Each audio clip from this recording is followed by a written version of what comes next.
Chapter 18 on Zakah.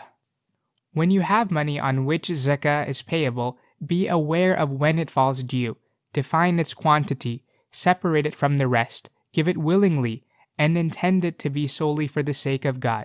If you do this, it will attract barakah. The good things in your possession will multiply, and your wealth will become well guarded against all hazards. You must separate zakah from your wealth, and then distribute it. Do not be like certain worldly people who do not keep it separately, and who give it away piecemeal to deserving people as they come along until the amount to be spent is all paid. Do not eat of your crops when they amount to a nisab, and when their quality has become apparent until you know how much of its dry weight will be due.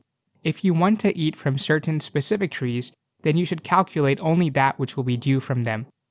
Know that those who devise ruses to escape giving zakah, for instance by giving gifts, those who knowingly give it to people who do not deserve it, and those who distribute it according to their whims, as for instance by giving it to someone whom they know will soon be useful to them, none of these men shall leave the world until God has punished them through their wealth.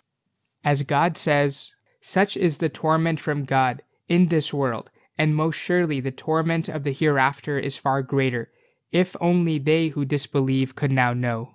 Chapter 68, verse 33. And if this is the state of those who do not give it strictly according to the law, what must it be in the case of those who do not give it at all?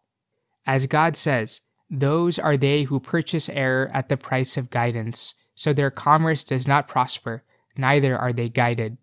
Chapter 2, verse 16. The withholder of zakah is as evil as the one who leaves the ritual prayer. Abu Bakr, may God be pleased with him, fought them and called them murtadun.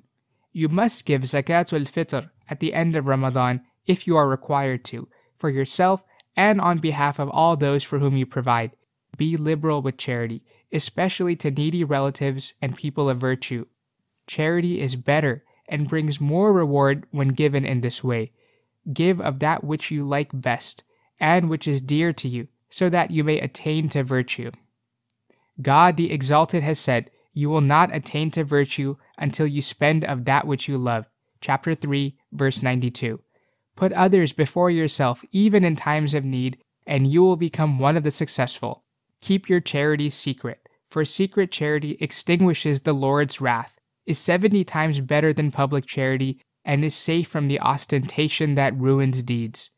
Never neglect to give something away every day, even if a small amount, and do this early, for hardships do not cross the protective barrier of charity.